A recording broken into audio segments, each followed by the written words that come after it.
Kitab Hidayatul Hidayah, muka surat 98. Berkata pengarang Al-Imam Mujaddid Islam Al-Ghazali radhiyallahu anhu, semoga Allah merahmatinya dan memuliakan kita dengan manfaat ilmunya di dunia dan di akhirat.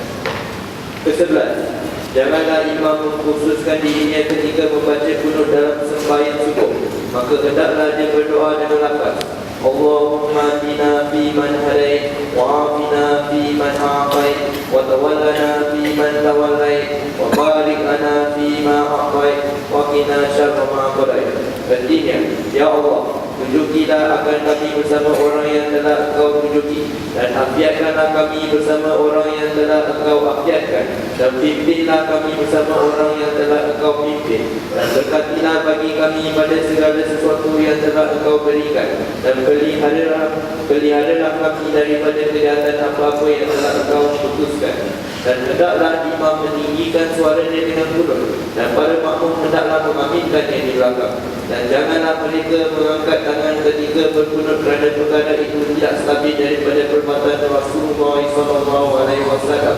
Kemudian para makmum hendaklah meneruskan bacaan sendiri-sendiri lepas kunut hingga ke akhirnya, iaitu fa innaka taqdi wa la yuqda alaik wa innahu la yazillu man walait wa la ya'izu man adait tabarak rabbana wa ta'ala wa lakal hamdu ala ma qadait nastaghfiruka wa natubu ilaik wa sallallahu ala sayyidina Muhammadin wa ala alihi wa sahbihi wasallam. Baik, ke-11 dalam adab solat berjamaah antara imam dengan makmum adalah imam bila mana berdoa di dalam solat, doanya itu adalah tidak dikhususkan kepada imam sahaja. Yani bila mana membaca kunut di antaranya kita digalakkan dalam solat subuh ataupun di dalam kunut nazilah. Dalam kunut nazilah atau dalam kunut subuh, kita adalah tidak berdoa untuk diri kita sendiri. Kita namanya solat berjamaah, dikongsi sama solat itu berjamaah. Di mana imam tidak dapat ganjaran 27 kecuali dengan makmum. Sama juga imam pun bila mana berdoa, bagi bagian doa juga kepada al-makmum. Allahumma hdina fiman hadait wa afina fiman afait, dan seterusnya. Tak boleh baca Allahumma hdini fiman hadait wa afini fiman afait. Kalau imam baca Allahumma hdini, solatnya tetap sah, tidak batal, tapi menyalahi kepada adab dalam berjamaah yang bisa dikongsi bersama dengan al-makmum.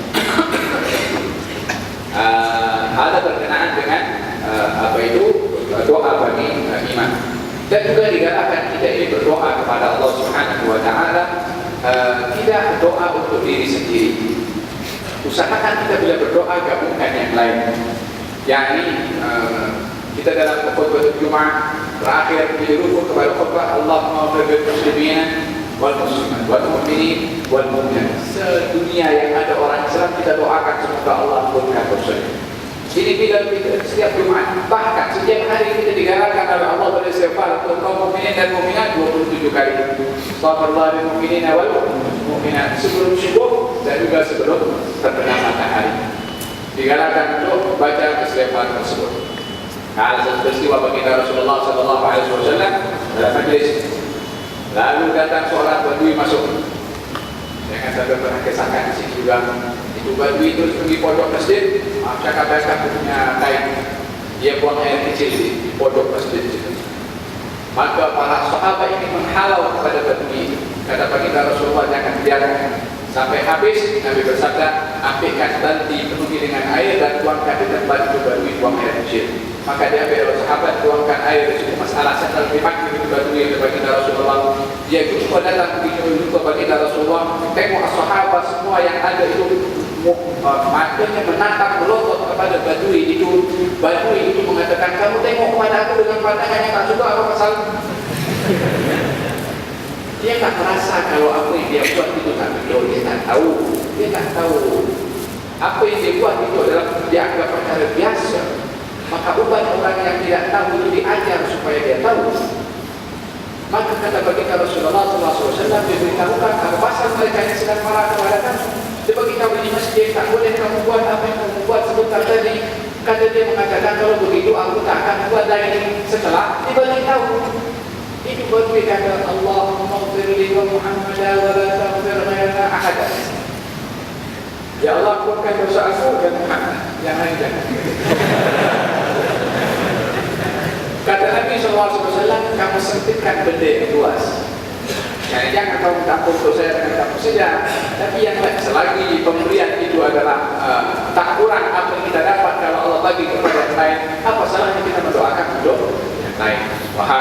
Paham tu? Bila mana berdoa, bahkan di antara doa yang mustajab, yang confirm dikabulkan oleh Allah adalah doa Allah yang lain. Apa itu doa Allah yang lain?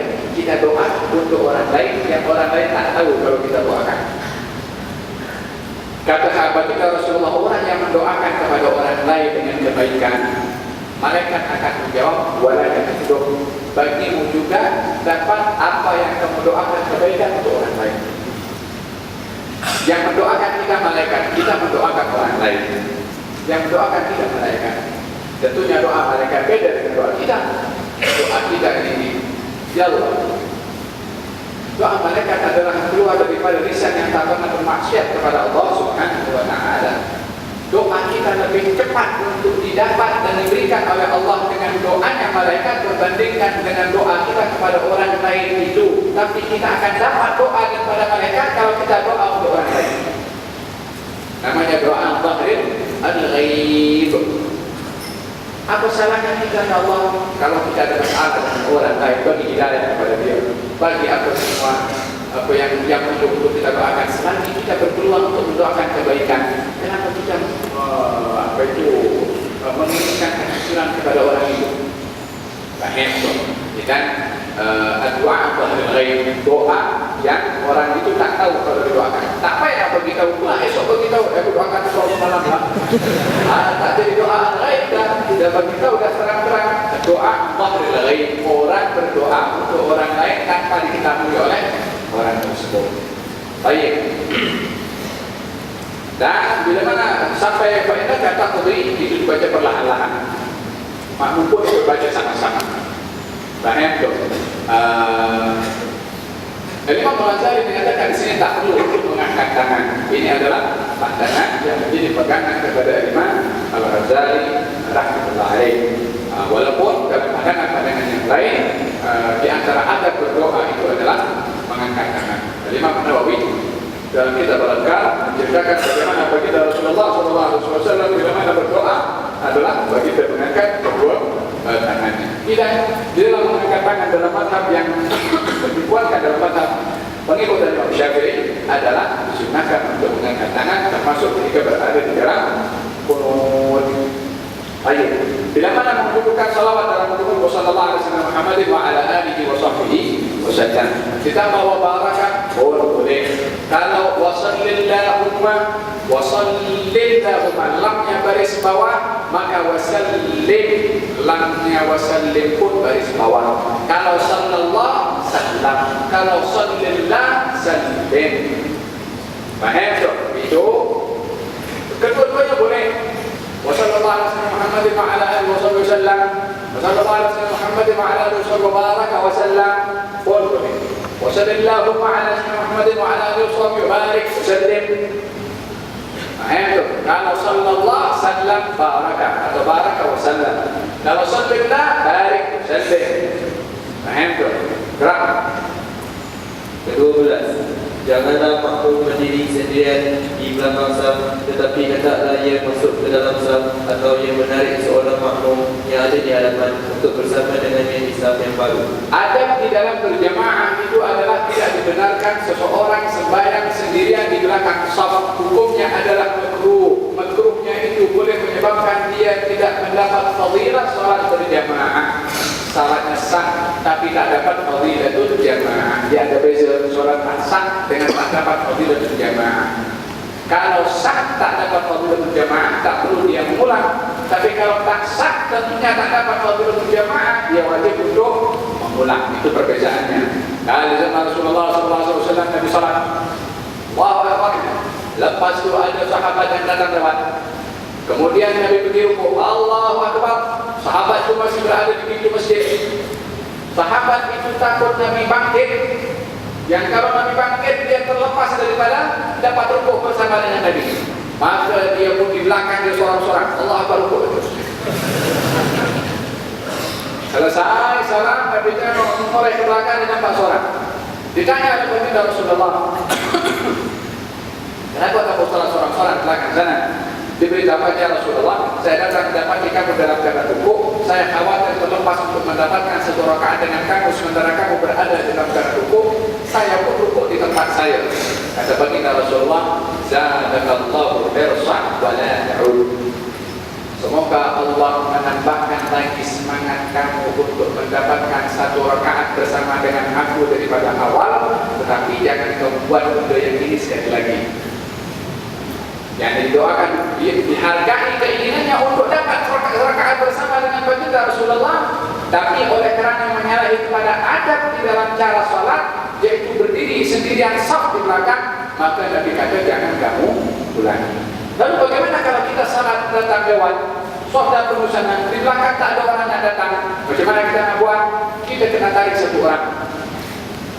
Tapi sebelah mana? Ambil ujung kanan atau ujung kiri? Jangan ambil yang tengah.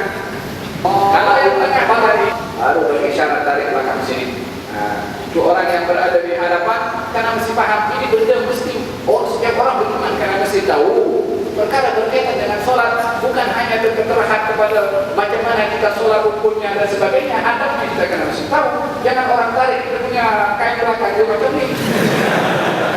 Macam dia tak suka kan. Ini adalah bahagian daripada adab. Kita kena mesti tahu kalau orang berisyarat tarik itu kita kena berundur, dan itu adalah hak dia untuk ditemani oleh orang yang berada pada saf di hadapan situ. Sebab apa? Karena orang yang telah sendiri dalam saf hukumnya adalah makruh.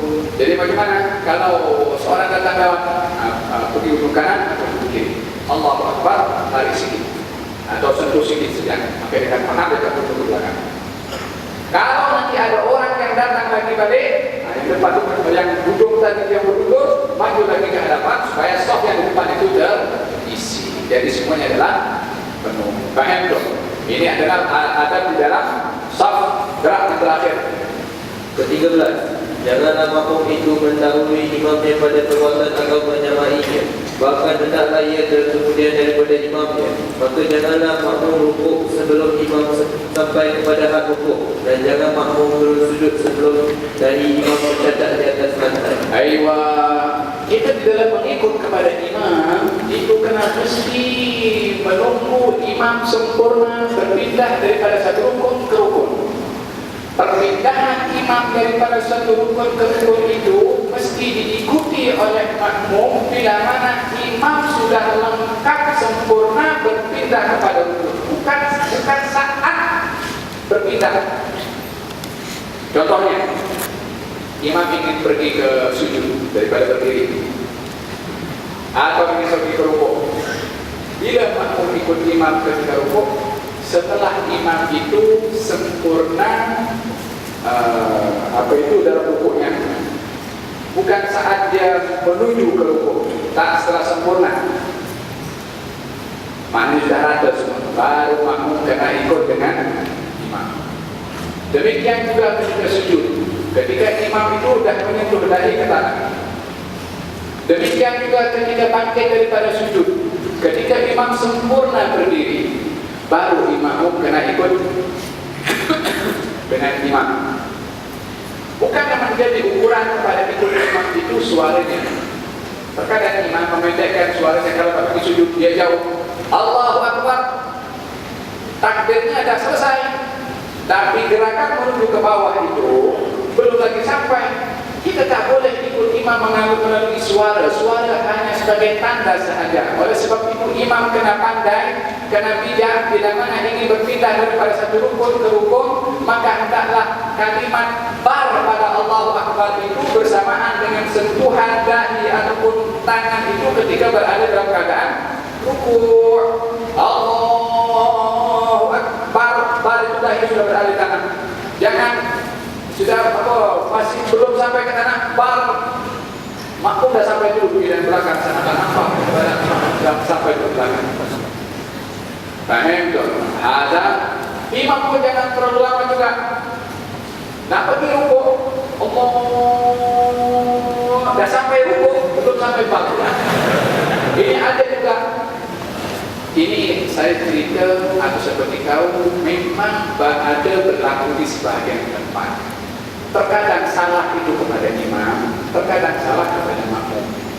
Bagi imam kena mesti tahu bila mana ingin berpindah takbir atau sami Allah wa liman hamidah itu mesti bersesuaian dengan gerakan.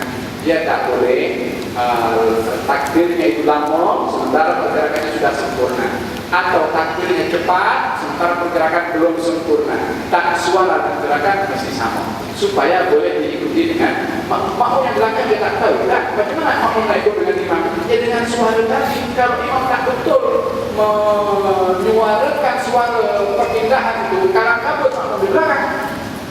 Handphone ini berkenaan dengan ikutnya makmum dengan al-imam. Tak boleh mendahului imam. Ada beberapa hukum. Minimum adalah hukum yang makruh. Ini bila mana mendahuluinya itu adalah dalam satu rukun yang tidak termasuk daripada yang membatalkan. Yang kalau dia nak dahului imam dalam salat ini, dia sengaja macam itu, maka dalam ini dia batal dalam salat.